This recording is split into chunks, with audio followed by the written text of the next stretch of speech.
내가 하나님 말씀을 하나님의 명령대로 자세히 읽으면 내가 세상을 어떻게 살아가야 되나? 이것은 하나님의 거룩한 사랑의 생명 호흡으로 조성된 사람을 위해서 하나님께서 주시는 마지막 기회다. 그렇게 알아들으면 틀림이 없습니다. 그런데 성령 받지 못하면 이 말을 옳게 받아들일 수가 없어요. 하나님은 다니엘을 통해서 거룩한 백성을 위해서 하나님이 기회를 주시는 것을 뭐라고 그랬느냐? 메시아가 올 것에 대하여 예언케 하셨습니다. 앞으로 메시아가 오면 그가 너희 죄를 담당하고 너희 죄를 해결해 준다는 거예요. 누구의 죄를 해결해 주냐? 네 백성, 거룩한 자를 위해서 하나님께서 계획하신 프레니 아들 메시아를 이 땅에 보내시겠다는 약속입니다. 그러면 유대인들에게 해당되는 것이냐? 아니란 얘기예요. 메시아가 오신 것은 밝히시잖아요. 하나님 거룩한 생명호흡으로 조성된 사람, 그 사람들을 위해서 하나님이 세우신 거룩한 계획이에요. 그래서 기도도 그렇게 하래요. 하늘에 계신 우리 아버지 이름이 거룩하게 되시옵고 뜻이 하늘에서 이루어진 것처럼 땅에서 이루어지다 그랬죠. 뜻이 하늘에서 이루어진 게 뭡니까? 다름 아닌 하나님의 동산에서 하나님께 찬송으로 영광 돌려야 될 그 루시엘이 하나님의 거룩한 뜻을 무시해버리고 하나님 동산에 10가지 보석을 하나님 찬양으로 맡겨놓으니까 그 보석을 가지고 장사한 거예요. 에스겔 선지를 통해서 그 원인을 자세히 설명해 주고 있잖아요. 그뿐 아니죠. 선지자 이사야를 통해서도 이 루시퍼를 책망하면서 들리잖아요. 너는 피조물이지 하나님이 아니야. 이게 하나무인이 되어버린 거예요. 왜? 하나님의 동산에 엄청난 천사의 숫자가 있잖아요. 연계시록 나오지 않습니까?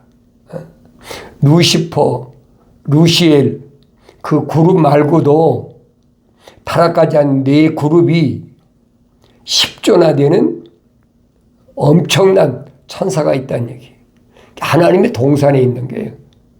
하나님 보좌에 있는 게 아닙니다. 하나님 보좌는 반드시 하나님의 아들이 들어갈 수 있는 곳이에요. 성경 전체를 통해서 거기 보여져야지. 그러니까 하나님의 생명호흡이 들어간 사람이 하나님의 책망을 받고 돌이켜서 회개하면 성령으로 완성시킨다는 거예요. 그 사람이 하나님 보좌에 갈 수 있다. 그래서 요한계시록 가면 라오디케아, 라오디케아란 말은 사람의 정의를 말합니다. 누가 사람이냐? 하나님의 형상과 모습들을 닮은 사람다운 사람. 그 사람을 가리키는 거예요. 근데 우리는 일반적으로 하나님이 형상을 안 닮아도 외모로 이렇게 생기면 사람이라 누가 그래? 하늘의 지식이 오란단 말이에요. 이게 거짓이니까 속지 말라는 얘기예요. 사도 바울이 분명히 밝히잖아요. 나는 철학이나 과학적 사람인가?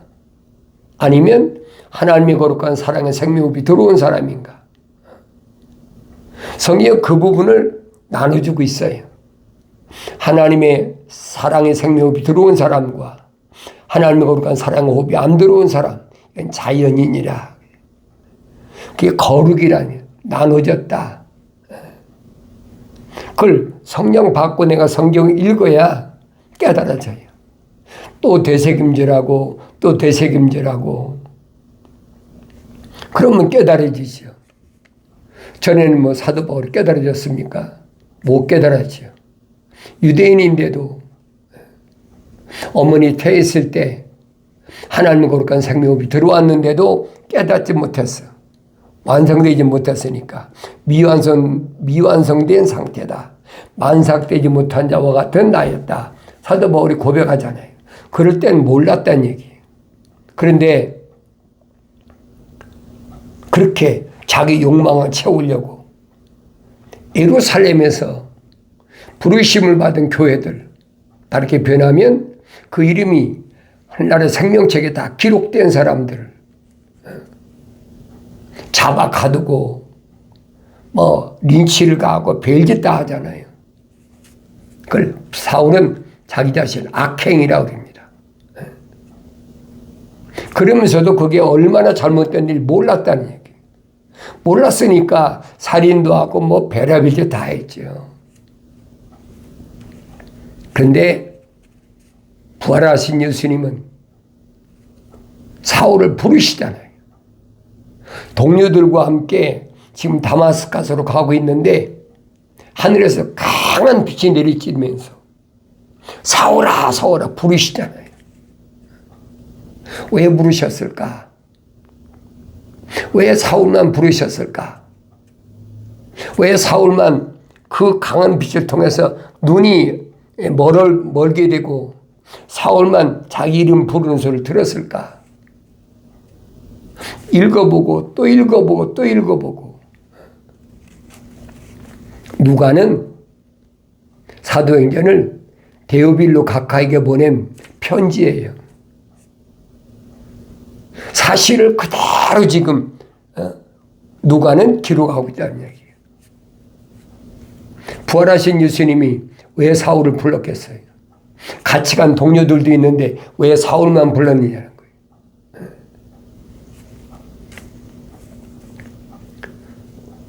하나님의 아들이 2000년 전에 인간의 모습을 입고 오셔서 십자가 못 박혀 죽으신 후에 3년 만에 부활해서 승천하셨는데 40일 동안을 부활하신 예수님 자신의 모습을 누구한테? 제자들에게 보이셨다는 얘기예요. 그러면서 주님이 마지막 부탁이 뭡니까? 예루살렘은 떠나지 말고 아버지 약속을 기다리라. 몇 날이 못돼 성령이 임하시면 너희가 권능을 받고 예루살렘과 유다와 사마리아 땅 끝까지 이르러 내 증인이 된다. 나에 대한 증인이 된다. 예수님이 부활하셔서 승천하실 때까지 승천하시는 그 모습을 거의 한 400~500명이 목격했다고 성경이 기록하고 있거든요. 그런데 그 중에서 120명만 예루살렘 떠나지 않고 기다렸다는 얘기예요. 두려워서 무서워서 자기 선생이 비참하게 붙잡혀서 죽는 걸 목격한 젊은 제자들이 이웃 동네로 엠마오라는 이웃 동네로 도망가잖아요. 그래도 주님이 부활하신 예수님이 나타나셔서 그 제자들을 다시 예루살렘으로 발걸음을 돌이키겠는데 그 부활하신 예수님을 제자들이 못 알아봤어요. 3년 가까이 동거동락했는데 왜 못 알아보겠습니까? 그러니까 이 물과 피가 몸에 있을 때의 모습과 물과 피가 다 쏟아졌을 때의 모습은 전혀 다른 사람이라는 얘기. 그걸 깨달아야 되잖아요. 이 세상 사는 동안에 하나님께서는 생명호흡이 들어간 사람들에게 하나님의 형상대로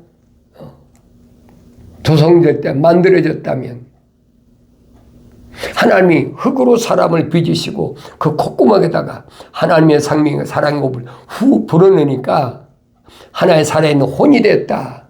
리빙 소울 그러잖아요. 그럼 세상에 나와 있는 사람들이 다 하나님의 형상과 모습들을 닮았다는 거예요. 그러니까 아니거든요. 형상과 모습들을 닮지 않은 사람을 사도 바울은 뭐라고 그러냐? 자연인이다. 기억하셔야 돼요.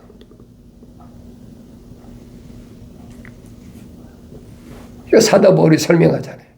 처음부터 처음이 언제입니까? 내가 어머니 태에 있을 때 내가 만들어질 때 내가 어머니 태에서 완성되기 전에 그때 만들어져 가는 때에 하나님 날 덮으셔서 간섭하셔서 하나님의 형상과 모습들을 담도록 1차적으로 하나님의 생명을 불어넣었다는 거예요. 그 사람들을 하나님의 아들이 와서 선택하시잖아요. 내가 선택받기 위해서 몸부림치고 쫓아다녀도 유대인들 하나님의 아들은 하나도 받아주질 않아. 타협하려고 찾아와도 하나도 타협이 안 돼. 오직 누구만 선택하시느냐. 그 이름이 하나님 나라 생명체에 기록된 사람만 선택하신다. 이게 기독교 교리의 기초예요. 거기서부터 시작되는 거예요. 나란 사람은 어떤 사람인가? 하나님이 자기 형상대로 날 조성한 A living soul, 하나의 살아있는 혼이 된 난가? 아니면 사도 바울이 설명한 것처럼 난 자연인에 불과한가? 자신을 알아야 될 거 아니에요. 우리는 어떻게 합니까? 모르잖아요. 사도 바울도 확실하게 설명하잖아요. 철학은 헛된 속임수다. 그 노략질 하려고 하늘 아래 지식, 철학이 만든 거니까 속지 말아라. 그건 그리스도를 따른 게 아니라고 그래요. 확실하게 설명해주고 있잖아요. 과학은 뭐라고 합니까? 그건 거짓말이라는 거예요. 과학은 겉사람만 과학적으로 사람이라고 인정하지 속사람을, 혼적인 사람을 과학이 뭘로 증명할 겁니까? 증명 못하는 거예요. 이 겉사람만 가지고 이게 사람이다. 근데 성경은 아니라는 거예요. 그러면서 과학을 논하는 사람은 디모데에게 사도 바울이 뭐라 합니까? 그런 사람은 과학적 사람이라고 말하는 사람은 그 사람은 논할 값어치가 없다는 거예요. 이게 과학의 반을 피하라는 거예요. 그런 사람은 가까이 할 필요가 없다는 거예요. 왜? 모르는 사람한테 육신 안에 있는 하나님의 형상을 닮은 사람을 모르는 사람한테 아무리 얘기한다고 되느냐, 그 사람이 이해가 되느냐는 거예요. 알 수가 없지요. 그 사도 바울이 뭐라고 설명합니까? 유대인들에게 표면적인 유대인이 아니다. 결론 내려버렸잖아요. 표면적인 할례가 아니다. 완전히 부정해버렸어요. 바울은 유대인으로서 히브리인 중 히브리인으로서 나 이제 8일 만에 할례 받은 정통 유대인인데 바울이 부인하잖아요. 그 유대인이 아니라는 거예요. 그 옛날에 알았습니까? 몰랐지요. 성령 받고 나니까 아는 거예요. 성령 받을 때 어떻게 받았어요? 책망 받았잖아요. 사울아, 사울아. 갑자기 하늘에서 참빛이 꽉 비춰지니까 눈이 안 보여. 얼어버렸어. 주여 누이시나이까? 난 내가 핍박하는 예수다. 네가 나를 왜 핍박하느냐? 주여 어찌하오리까? 다마스커스에 있는 직가로 가라. 그 명령밖에 없어요. 그래서 동의하는 사람들의 손에 부축을 받아가지고 다마스커스에 있는 직가라는 곳에 가서 앞이 안 보이니까 3일 동안을 금식하고 있는데 아나니아라는 선지자가 찾아와서 그냥 찾아왔습니까? 아나니아라는 선지자를 주님이 보내시잖아요. 직가로 가서 사울을 만나라. 아나니아 선지자가 처음에 거부하잖아요. 그 사람이 예루살렘에서 부르심을 받은 교회들에게 얼마나 악행을 저질렀는데 그가 또 이 다마스커스, 시리아 다마스커스에 있는 핍박을 통해서 도망온 유대인들을 지금 잡으러 오는데, 핍박은 대상이 누굽니까? 주님 말씀하시잖아요. 내가 아버지의 사람들에게 아버지의 말씀을 주었습니다. 그랬더니 세상이 그들을 핍박합니다. 그랬잖아요. 하나님 아버지의 말씀을 받은 사람들. 그들이 누구예요? 주님이 선택한 사람 아닙니까? 하나님 나라의 생명체에 기록된 사람이란 말이에요.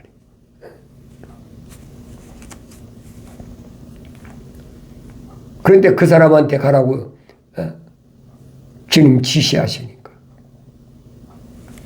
그 사람이 얼마나 예루살렘에서 악행을 저질렀는데, 그때 주님은 아나니아 선지자한테 뭐라고 말씀하시오? 아니다. 그는 내가 이방인을 위해서 쓰기 위해서 준비된 그릇이다.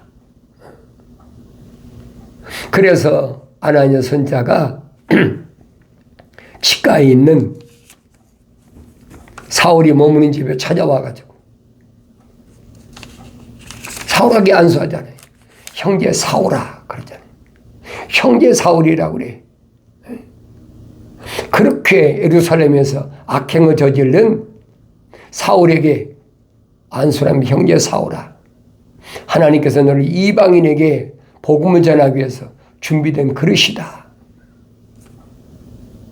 그때 안수받았을 때 눈에서 비늘 같은 것이 떨어지고 눈이 열렸다는 얘기. 이게 보게 된 거예요. 그리고 성령이 충만하게 돼버렸어요. 그러니까 사울이 성령 받고 나니까 바울로 180도로 바뀐 거예요. 사도행전은 정확히 기록됐잖아요. 그게 2000년 전에 사울로 끝난다면 나하고는 아무 상관이 없어요. 몰랐을 때는 그렇게 악행을 저질렀어도 하나님이 세우신 계획은 변하지 않는다는 얘기.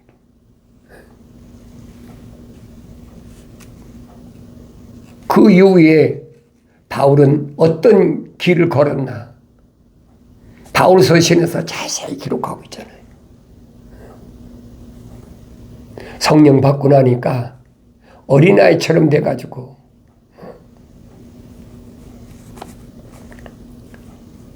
아라비아 시내산까지 갔다가 다시 다마스커스로 돌아와서 3년 동안을 하나님의 말씀으로 양육받은 거예요.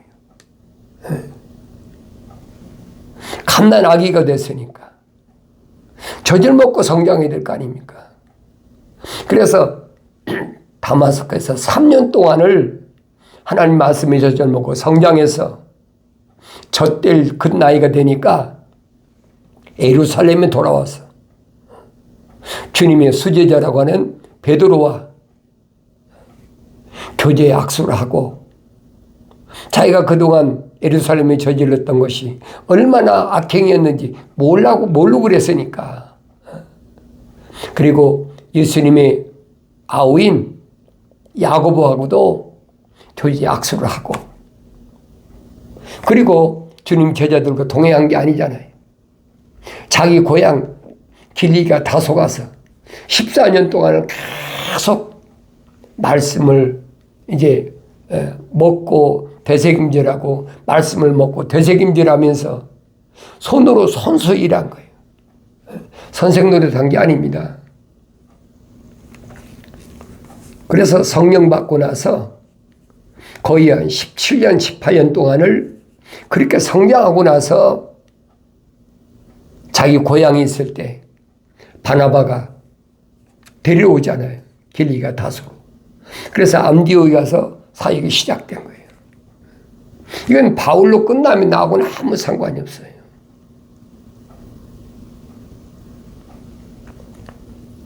만삭되지 못한 자와 같은 미완성된 사울을 부르시던 음성은 지금도 들려진다는 얘기예요. 누구에게만?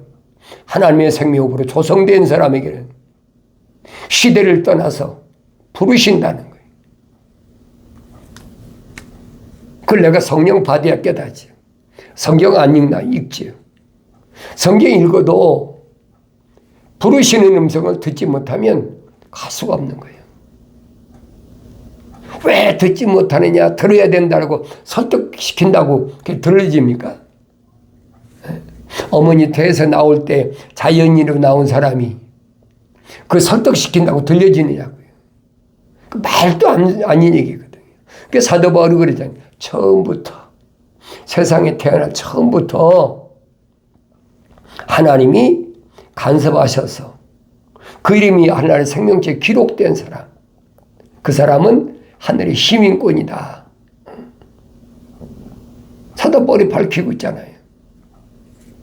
그런 사람은 하나님 말씀을 통해서 날마다 먹어서 되새김질하면서 성장해야지. 하루아침이 되는 것이 아니에요. 그래서 사도 베드로는 뭐라고 합니까? 갓난 아기들로서, 그렇죠? 갓난 아기들로서 순수한 말씀의 젖을 사모하라. 하나님 말씀은 순수하다는 얘기. 피조물에 의해서 이러고저러고 되는 것이 아니에요. 왜 내가 여러분에게 말씀드리는 거예요? 하늘의 종교는 이런 말씀을 가지고 장난친다는 얘기. 뭐 성령론이 어떻고, 기독론이 어떻고, 구원론이 어떻고, 부활론이 어떻고, 여러 가지 논리적으로 만들어가지고, 그럼 자기들이 목사 만들고, 전도사 만들고, 선교사 만들고, 자기들이 다 하잖아요. 그건 하나님과 상관없는 사람이란 말이에요. 그건 기독교가 아니에요. 로마 캐토릭이나 아니면 러시아 정교회나 아니면 영국의 성공회나 아니면 마르틴 루터가 종교교회 한다고 뛰쳐나온 개신교회나 그 기독교가 아니란 말이에요. 그래서 내가 그런 내용들을 팜플렛을 만들어 가지고 이렇게 내가 만들어서 여기 한인들이 있는 마켓에 계속 뿌리고 있어요. 개신교는 기독교가 아니다. 내가 공부 안 했으면 압니까? 공부를 해보니까 아니라는 거예요. 그게 정신 차리라는 거예요. 난 여러분에게 내가 깨달은 걸 선포하는 것밖에 없어요. 이걸 믿으셔야 됩니다. 그거 억지로 강제로 믿으라는데 믿어집니까? 안 믿어지죠. 그래서 예수는 아무나 믿는 게 아니에요. 성경이 있긴 있죠. 그 영생이 있다고 그러니까. 그런데 하나님 명령대로 안 읽고 자기들 멋대로 읽잖아요. 뭐 속독법으로 읽어라, 1년에 몇 번 읽어라, 또 몇 번 써라, 뭐 이러면서 얼마나 미혹합니까? 그런데 하나님의 아들은 오셔서 육신을 입고 오셔서 하신 말씀이 뭡니까? 하나님께로부터 나온 사람은 그랬어요. 하나님께서 뭐가 나왔어요? 사랑의 생명 호흡이 나온 사람은 하나님의 말씀들을 듣는다는 얘기. 그런데 하나님께로부터 나오지 않은 사람은 하나님의 생명 호흡이 안 들어간 사람, 자연인은 하나님 말씀들을 안 듣는다는 거예요. 정확히 구분해 놓으셨잖아요. 이거 누가 바꿀 거예요?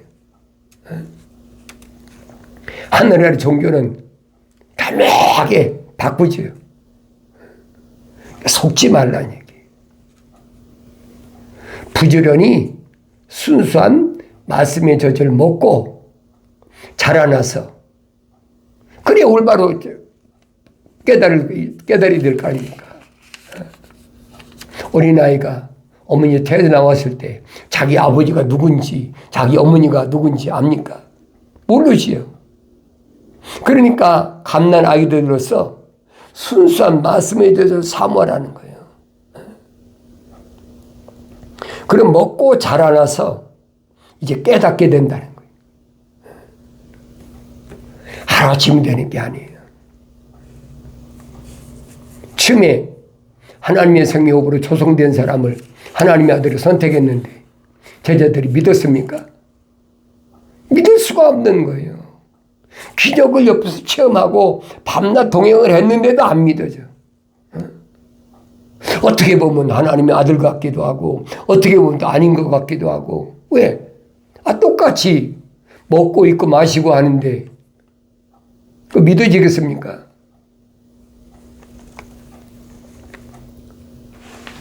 하나님의 아들이 뭐라고 말씀하십니까? 난 너희들이 알지 못하는 먹을 음식이 따로 있다. 그것은 하나님이 날 세상에 보내신 뜻을 이루고 완성시키는 것이다.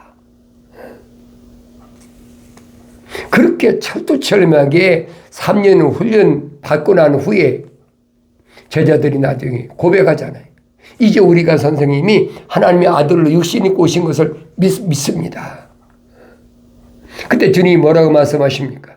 이제야 믿느냐? 이제야 믿느냐는 거예요. 그것은 하나님의 큰 계획이에요. 창조의 계획.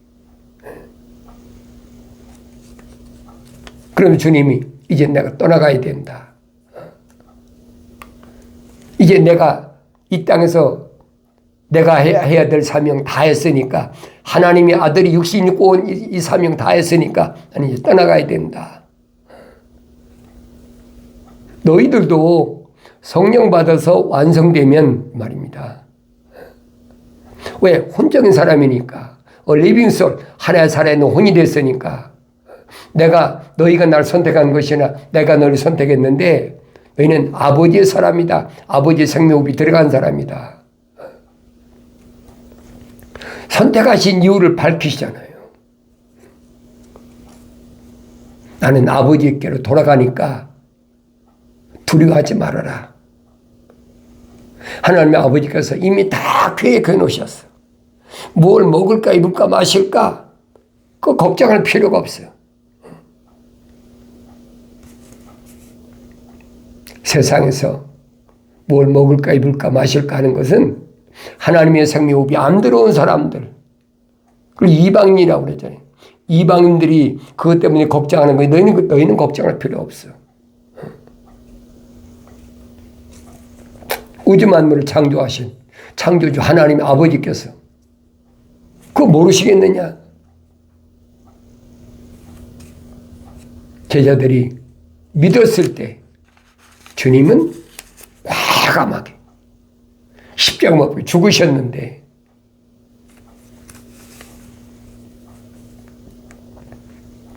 사명 끝나서니까 미련 없이 떠나잖아요. 그러나 십자가를 지고 물과 피를 다 쏟아야 되니까 그 고통이 얼마나 심한지를 아시니까 겟세마네 동산에서 기도하실 때 이마에서 흐린 땀방울이 핏방울까지 지나졌더라. 할 수만 있으면 아버지 이 잔을 내게서 그냥 지나가게 하옵소서. 다른 방법이 있으면 다른 방법으로 하나님이 거룩한 뜻을 이룰 수 있게 해달라는 거예요. 그러나 그건 고통받아야 될, 십자가의 고난이 고통받아야 될 내 마음 내 생각이고 내 뜻대로 하면 없이고 아버지의 뜻대로 없어서 무참하게 십자가에 달려 돌아가셨어요. 물과 피를 다 쏟으셨어요. 왜 물과 피를 다 쏟으셔야 되냐는 거예요.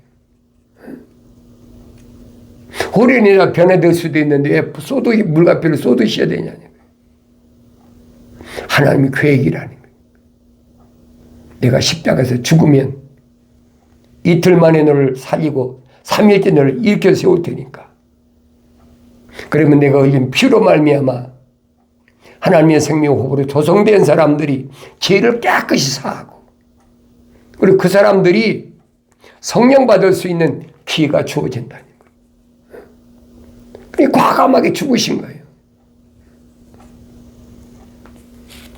이런 하나님 말씀을 내가 올바로 깨달을 때 나의 하루의 삶은 어떤 삶인가? 나 자신을 비춰보라는 얘기예요. 나도 하나님의 아들로서 내가 제일 십자가 무언가? 주님 말씀하시잖아요. 네가 날 따라오려거든 네 몫에 트인 십자가를 지고 따라와라. 여러분과 내가 지어야 될 십자가 무언가 기억하세요.